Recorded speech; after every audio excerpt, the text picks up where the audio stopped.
Avant de poursuivre avec la vidéo, je tenais à te remercier pour tout le soutien que tu apportes à cette chaîne à travers des commentaires, des partages, des likes et aussi ton abonnement. Il y a quelques mois, nous avons parlé d'un problème que nous rencontrons avec Google en rapport avec les souscriptions aux chaînes. Malgré les différentes preuves apportées, malheureusement Google n'a pas pu réactiver ces différentes fonctionnalités, ce qui nous oblige plus ou moins à migrer notre entité vers une nouvelle entité. Là, nous avons besoin de tout votre soutien et de toute la communauté. C'est pourquoi je t'invite à t'abonner à la nouvelle chaîne Coulisses Learn qui hébergera, après la playlist sur la communication des composants Angular, toutes les nouvelles vidéos autour des techniques et des technologies que nous allons explorer. Merci d'avance pour ton soutien et pour ton abonnement. Et bien sûr, nous tiendrons constamment informés sur la chaîne principale Colis Tech de la migration et du moment où cette chaîne va être lancée et héberger de nouvelles vidéos. Nous allons aborder dans ce tutoriel pour la première fois l'expression composant enfant. Donc, la première chose que nous allons commencer à faire, c'est d'examiner les éléments qui sont inclus dans l'HTML associé à notre composant TypeScript.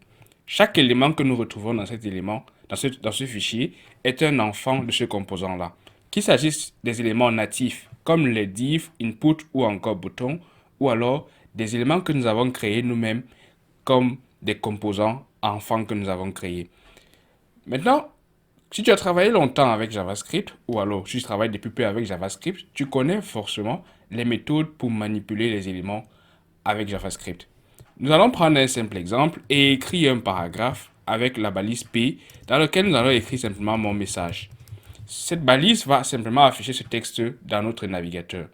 Et avec JavaScript, on va utiliser les méthodes courantes telles que getElementById pour pouvoir avoir accès à cet élément-là. Donc là, je vais créer simplement une constante lm. À cette constante-là, je vais appeler document.getElementById et je vais rentrer sur mon élément paragraphe. Je vais associer un identifiant avec l'attribut id. Là, je vais mettre simplement message comme étant l'identifiant de mon HTML. Je peux désormais venir dans getElementById dans mon composant TypeScript, pareillement qu'en JavaScript, et inscrire simplement ce message-là que j'ai écrit dans mon composant HTML.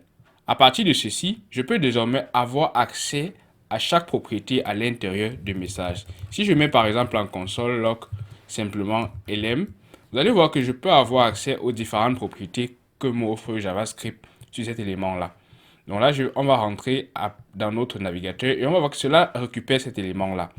Mais je vais venir par exemple, et si je mets lm et que je mets .enable.html et qu'à l'intérieur j'essaie de modifier, là il a mis automatiquement un point d'interrogation pour vérifier qu'il n'est pas nul. Je peux utiliser simplement le point d'exclamation dans ce cas, car mes configurations TypeScript ne me permettent pas dans ce cas de prendre le point d'interrogation. Donc là je vais prendre simplement innerHTML qui est un attribut d'un élément HTML natif et je vais donner par exemple hello. Hello va me permettre de remplacer le texte que nous avons mis initialement, mon message, dans notre paragraphe, par mon nouveau texte hello. Donc lorsque je sauvegarde tout ceci et que je rentre dans mon navigateur, vous allez vous rendre compte que désormais, au lieu d'avoir mon message, j'ai plutôt hello qui est affiché dans mon navigateur. Là, je vais agrandir un peu pour qu'on puisse le voir. Et désormais, vous vous rendez compte que grâce à la manipulation d'éléments et des méthodes envoyées par JavaScript, j'ai pu avoir accès à cet élément-là. Le problème avec cette méthode, c'est que Angular permet aussi de faire générer des applications depuis le serveur avec le server-side rendering ou encore Angular Universal. Nous allons explorer cette technique plus tard dans notre tutoriel. Mais si nous exploitons les méthodes natives JavaScript, nous n'aurons pas toujours la possibilité de pouvoir faire générer les éléments depuis le serveur. C'est pourquoi Angular a prévu des techniques spécifiques pour pouvoir réaliser ces mêmes choses-là. L'une d'elles que nous allons aborder maintenant, c'est le viewChild. ViewChild, comme son nom le dit, c'est regarde un enfant.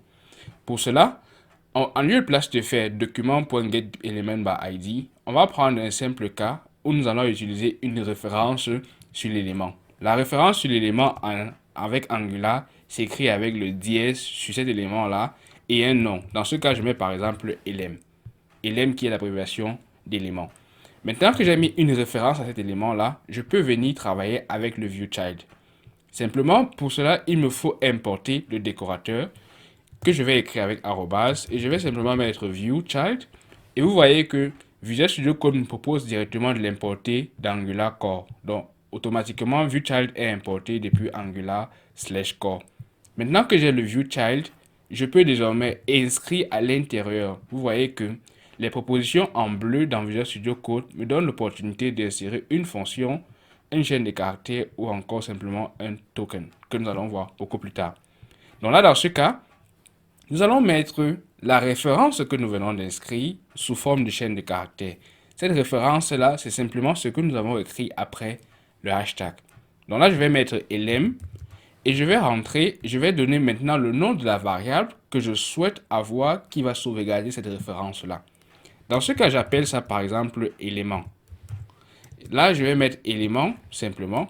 Et vous allez voir que là, je ne peux pas avoir any ici à cause de mes configurations TypeScript. Donc, il me faut donner un ou alors un type à notre élément. Dans ce cas, on va appeler ceci élément ref, qui est le type qu'Angular a créé pour pouvoir donner aux éléments, aux références d'éléments. Donc là, je mets élément ref et là, il me dit que j'ai besoin d'y.